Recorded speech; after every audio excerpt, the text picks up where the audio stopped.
সহকারে আপনাদের কথা শুনতে চাই, কিন্তু সেজন্য আপনারা সড়ক অবরোধ করে জনদুর্ভোগ সৃষ্টি করলে আমাদের সকলেরই অসুবিধা হয়।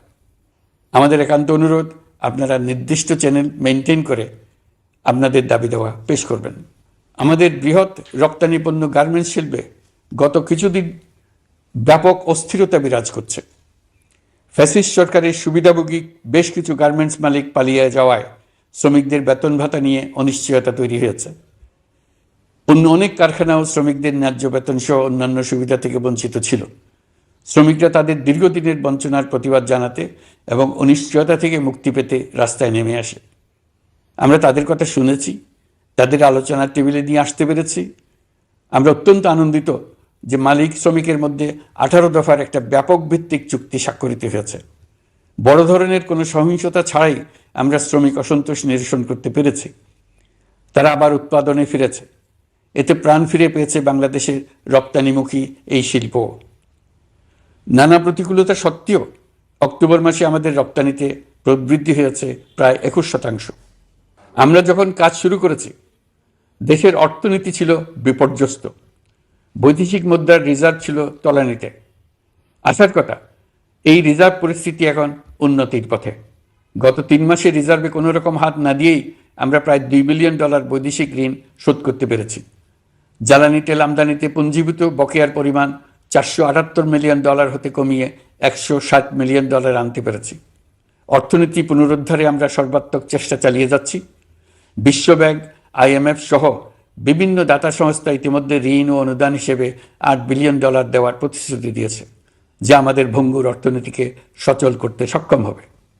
পতিত সরকার আমাদের জন্য যে ভঙ্গুর অর্থনৈতিক পরিস্থিতি রেখে গিয়েছে, তাতে রাজস্ব আদায়ে গতি আনতে হিমশিম খেতে হচ্ছে জাতীয় রাজস্ব বোর্ডকে। এর মধ্যেও জুলাইয়ের নেতিবাচক অবস্থা থেকে অক্টোবর নাগাদ রাজস্ব আদায়ে 9.9% প্রবৃদ্ধি অর্জিত হয়েছে। আগের অর্থ বছরের সংশোধিত বাজেটে বিপুল রাজস্ব ঘাটতি ছিল, যে কারণে এবার শুরু থেকেই রাজস্ব আদায়ের লক্ষ্যমাত্রা অনেক বেড়ে যায়। এর ফলে স্বৈরাচার পতনের পরবর্তী 3 মাসে 9.9% রাজস্ব বৃদ্ধির পরেও লক্ষ্যমাত্রার বিপরীতে 23%-এর বেশি ঘাটতি থেকে যায়। রাজস্ব আদায়ের গতি আনতে আমি এখন অনলাইনে আয়কর রিটার্ন জমা দিতে উৎসাহিত করছি।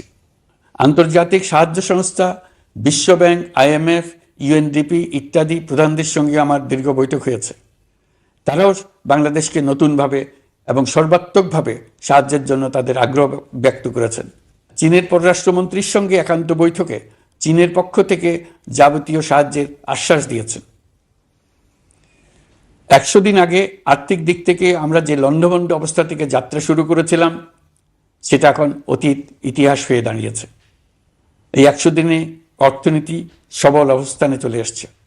এটা সম্পূর্ণ নিজস্ব নীতিমালা দিয়ে হয়েছে। বলা বাহুল্য, এখনো আমাদের বন্ধুদের কাছ থেকে যে সাহায্যের আয়োজন হয়েছে তা আসা শুরু করেনি। বন্ধু রাষ্ট্রগুলো শুধু যে আমাদের বড় বড় অঙ্কের সাহায্য দিয়ে আসছে তাই নয়, তারা এই সাহায্য দ্রুততম সময়ে আসা শুরু করবে এই প্রতিশ্রুতিও আমাকে দিয়েছেন। এই সাহায্য আসা শুরু করলে আমাদের অর্থনীতি অত্যন্ত মজবুত এবং আকর্ষণীয় অর্থনীতিতে পরিণত হবে। বিদেশি বিনিয়োগকারীরাও নানা রকম বিনিয়োগে উৎসাহিত হয়ে এগিয়ে আসবে। বিনিয়োগকারীদের সঙ্গে এখন থেকে আমরা আলোচনা শুরু করে দিয়েছি। বিশ্বের রাষ্ট্রপুঞ্জের মজলিসে আমরা এখন সম্মানিত এবং প্রশংসিত দেশের অবস্থানে পৌঁছতে পেরেছি। এর কারণে পরাজিত শক্তি নানা কৌশল করেও তাদের দিকে দৃষ্টি আকর্ষণ করতে পারছে না। তারা নানা চেহারা নিয়ে আপনাদের প্রিয় পাত্র হওয়ার চেষ্টা করছে। পরাজিত শক্তির ষড়যন্ত্র থেকে নিজেকে মুক্ত রাখুন, দেশকে মুক্ত রাখুন। এই ব্যাপারে অনড় থাকুন। এমন কিছু করবেন না যা তাদেরকে উৎসাহিত করতে সাহায্য করে। তাদেরকে সকল দিক থেকে নিরাশ করুন। সেটা নিশ্চিত করতে পারলে আমাদের আর কোনো বিষয়ে সংশয় করার প্রয়োজন নেই। সরকারের পক্ষ থেকে আমি নিশ্চয়তা দিচ্ছি, সকল প্রকার সীমাবদ্ধতা সত্ত্বেও আমরা আপনাদেরকে একটা মজবুত অর্থনীতি দিয়ে যাব। ভবিষ্যতে চলার পথকে সহজগম্য করে যাব। নাগরিক অধিকারসমূহ নিশ্চিত করে যাব। বিপক্ষ শক্তি যত শক্তিশালী হোক, নাশকতার যত রকম উদ্ভট পরিকল্পনাই করুক, সব কিছু নস্যাৎ করার জন্য প্রস্তুত থাকুন। এবার যে মুক্তি আমরা অর্জন করেছি তা আমাদের কাছ থেকে কেউ যেন ছিনিয়ে নিতে না পারে, তার জন্য সর্বমুহূর্তে প্রস্তুত থাকুন।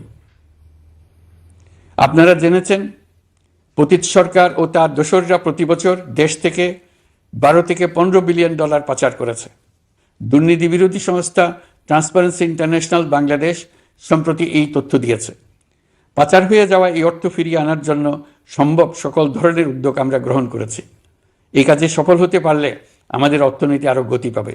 এই কাজে আমরা বিভিন্ন আন্তর্জাতিক সাহায্য সংস্থার সাহায্য দিচ্ছি। আমি ধন্যবাদ জানাতে চাই বিশ্ব নেতৃবৃন্দকেও। বাংলাদেশের এই সংকটময় সময়ে তারা প্রায় সবাই সহযোগিতার হাত বাড়িয়ে দিয়েছেন।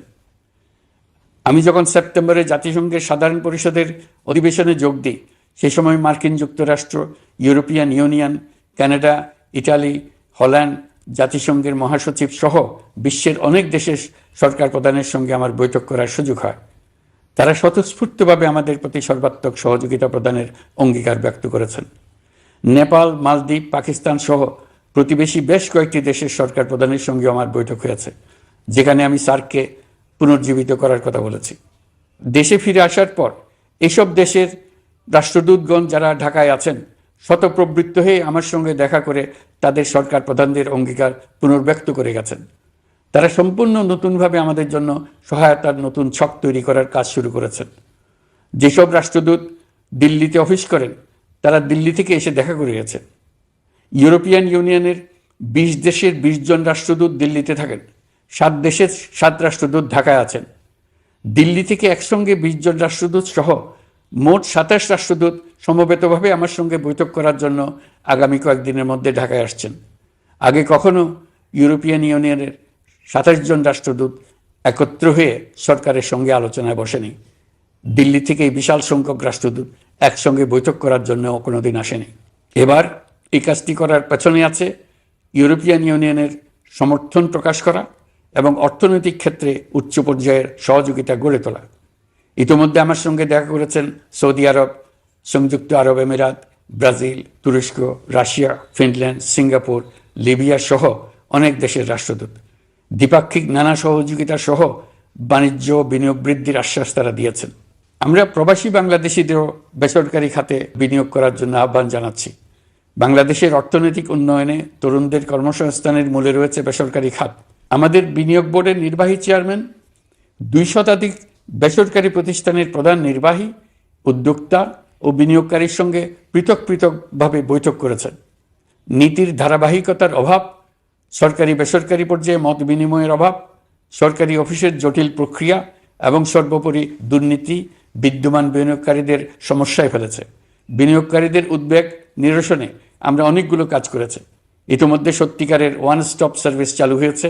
বিনিয়োগ সংক্রান্ত চ্যালেঞ্জ সমাধানে আন্তঃমন্ত্রণালয় কমিটি গঠন করা হয়েছে। বেসরকারি খাতের উপদেষ্টা কাউন্সিল ও ডিজিটালাইজেশনের মাধ্যমে সরকারি অফিসে না এসে প্রয়োজনীয় কর্মসম্পাদনের পদক্ষেপ নেওয়া হয়েছে। বিনিয়োগ উন্নয়ন সংস্থা আমাদের অগ্রগতির বিষয়ে সবাইকে মাসিক ভিত্তিতে আপডেট করে যাচ্ছে। আমরা প্রবাসীদের কল্যাণে কাজ করছি। আমার অনুরোধে সংযুক্ত আরব আমিরাত সাজাপ্রাপ্ত 57 জন সহ অন্যান্য বাংলাদেশিকে মুক্তি দিয়েছে। এইসব বাংলাদেশি যাবজ্জীবন কারাবাসের ঝুঁকি নিয়ে ফেসিবাদের বিপক্ষে প্রতিবাদ করেছিল। বাংলাদেশিরা এরকম প্রতিবাদ আরও অনেক দেশেই করেছেন। আমরা তাদের প্রতি কৃতজ্ঞ। কয়েকদিন আগে বাকুতে সংযুক্ত আরব আমিরাতের প্রেসিডেন্ট জনাব শেখ মোহাম্মদ বিন জায়েদ আল নাহিয়ানের সঙ্গে আমার কথা হয়েছে। তাকে বাংলাদেশের পক্ষ থেকে ধন্যবাদ জানিয়েছি। তিনি বলেছেন বাংলাদেশের জন্য যে কোনো সাহায্য লাগলে আমি যেন তাকে জানাই। প্রবাসীদের কল্যাণে আমাদের সরকার সম্ভব সব ধরনের উদ্যোগ গ্রহণ করে যাচ্ছে। আপনারা জানেন মালয়েশিয়ার প্রধানমন্ত্রী আনোয়ার ইব্রাহিম সম্প্রতি বাংলাদেশ সফর করেছেন। 18,000 বাংলাদেশি যারা সব ধরনের আনুষ্ঠানিকতা মেনে চলার পরেও স্বৈরাচারী সরকারের অব্যবস্থাপনার জন্য মালয়েশিয়া যেতে পারেন নাই, তিনি তাদের জন্য মালয়েশিয়ার দ্বার আবার উন্মুক্ত করার আশ্বাস দিয়েছেন। এই লক্ষ্যে আমরা কাজও শুরু করেছি। আপনারা জেনে থাকবেন মালয়েশিয়া আগামী বছর দক্ষিণ পূর্ব এশিয়ার আঞ্চলিক সহযোগিতা সংস্থা আসিয়ানের চেয়ারম্যানের দায়িত্ব নিতে যাচ্ছে। আমরা ইতিমধ্যে আসিয়ানের সদস্য পদের জন্য আবেদন করেছি। মালয়েশিয়ার প্রধানমন্ত্রী আমাদের আবেদন সক্রিয়ভাবে বিবেচনার আশ্বাস দিয়েছেন। একই ধরনের আশ্বাস আমরা পেয়েছি ইন্দোনেশিয়া থেকেও। ইন্দোনেশিয়ার পক্ষ থেকে সে দেশে রাষ্ট্রীয় সফরে যাওয়ার জন্য আমাকে অনুরোধ করেছে। সৌদি আরব সহ বিশ্বের আরও অনেক দেশ আমাদের সঙ্গে সহযোগিতা বৃদ্ধির প্রস্তাব দিয়েছে। প্রথমবারের মতো ওআইসি সদর দপ্তরে আমরা স্থায়ীভাবে রাষ্ট্রদূত নিয়োগ দিয়েছি। তুরস্কের রাষ্ট্রপতি রিসেপ তাইয়েপ এরদোগানের সাথে আগে আমার টেলিফোনে আলাপ হয়েছে। এবার COP29 সম্মেলনে গিয়ে তিনিও তার স্ত্রীর সঙ্গে অত্যন্ত অন্তরঙ্গ পরিবেশে আলোচনা হয়েছে। বাংলাদেশের প্রতি তার বিশেষ সমর্থনের কথা তিনি বারবার প্রকাশ করেছেন। তুরস্কের একটি বাণিজ্য প্রতিনিধি দল ইতিমধ্যে বাংলাদেশ সফর করেছে। তুরস্ক এদেশের সঙ্গে অর্থনৈতিক সম্পর্ক উন্নয়নের জন্য টার্কিশ ইনভেস্টমেন্ট অথরিটি বা তিকা একটি অফিস ঢাকায় স্থাপনের জন্য ঘোষণা দিয়েছে। এর মাধ্যমে তুরস্কের বিনিয়োগ ও বাণিজ্য বৃদ্ধির উদ্যোগ নেওয়া হবে। এ উদ্দেশ্যে চলতি মাসে একটি উচ্চ ক্ষমতা সম্পন্ন দল তুরস্ক থেকে বাংলাদেশে আসছেন। প্রিয় দেশবাসী, নতুন হজ প্যাকেজ ঘোষণা করা হয়েছে। তাতে হজের ব্যয় 1 লাখ টাকারও বেশি কমিয়ে আনা হয়েছে। পাশাপাশি আমরা এই সিদ্ধান্ত গ্রহণ করেছি, এই বছর সরকারি খরচে কাউকে হজে পাঠানো হবে না। আমরা নতুন বাংলাদেশকে একটা পরিবেশ বান্ধব এবং জীব বৈচিত্র্যময় দেশ হিসেবে গড়ে তোলার উদ্যোগ নিয়েছি। এটি তরুণদের আকাঙ্ক্ষা, আমাদের সবারই আকাঙ্ক্ষা। সেই লক্ষ্যে আমি প্রথমেই একটি ক্ষুদ্র পদক্ষেপ নিয়েছি। সমগ্র সচিবালয়ে প্লাস্টিকের পানির বোতল ব্যবহার নিষিদ্ধ করেছি। ইতিমধ্যে সুপার শপগুলোতে পলিথিনের শপিং ব্যাগ ব্যবহার বন্ধ করার উদ্যোগ নেওয়া হয়েছে। গত কয়েক দশকে যে পরিমাণ নদী দূষণ হয়েছে, আমরা তা বন্ধ করার উদ্যোগ নিয়েছি। আপনারা সবাই অবগত আছেন, জলবায়ু পরিবর্তন আমাদের জীবনযাত্রার জন্য কীরকম হুমকি হয়ে আসছে। গত 1 বছরে বাংলাদেশ প্রায় 15টি প্রাকৃতিক দুর্যোগের শিকার হয়েছে। মানুষের সৃষ্ট নানাবিধ দুর্যোগের পাশাপাশি এসব প্রাকৃতিক দুর্যোগের বিপক্ষেও আমাদের লড়তে হচ্ছে। আজারবাইজানে জলবায়ু সম্মেলনে বিশ্ব নেতৃবৃন্দকে আমি আমার উদ্যোগের কথা জানিয়েছি। সেখানে জাতিসংঘের মহাসচিব, ইউরোপ, এশিয়া, আফ্রিকার অনেক সরকার প্রধানের সঙ্গে আমার দেখা হয়েছে। যতটুকু আলাপ আলোচনা সম্ভব হয়েছে, আমি সবার কাছে জলবায়ুর প্রতিকূল প্রভাব মোকাবেলা সহ গণতান্ত্রিক উত্তরণের পথে বাংলাদেশের অগ্রযাত্রায় সহযোগিতা চেয়েছি। তারা সবাই সহযোগিতার অঙ্গীকার করেছেন। গত 100 দিনে আমরা অনেক কল্যাণমূলক কাজ করেছি, যা এখানে স্বল্প পরিসরে বর্ণনা করা সম্ভব নয়। আমাদের সরকার স্বচ্ছতা ও জবাবদিহিতায় বিশ্বাসী।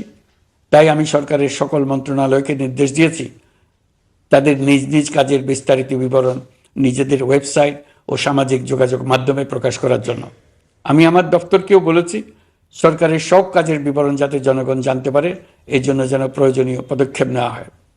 এই সরকারকে ব্যর্থ করার জন্য, অকার্যকর করার জন্য বিশাল অর্থে বিশ্বব্যাপী এবং দেশের প্রতিটি স্থানে, প্রতিটি প্রতিষ্ঠানে এক মহাপরিকল্পনা প্রতি মুহূর্তে কার্যকর রয়েছে।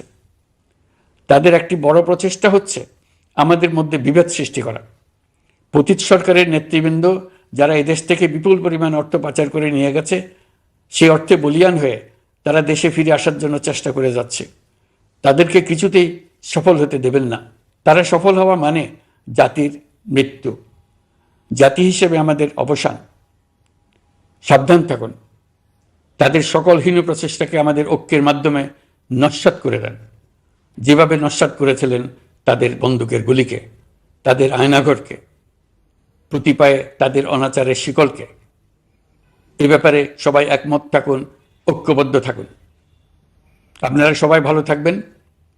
দেশের সকল শিশু, কিশোর কিশোরী, তরুণ তরুণী, ছাত্রছাত্রী, বয়স্ক, বৃদ্ধ, পুরুষ, মহিলা সবাইকে আমার সালাম জানাচ্ছি। আসসালামু আলাইকুম। মহান আল্লাহ আমাদের সহায় হন। খুদা হাফেজ।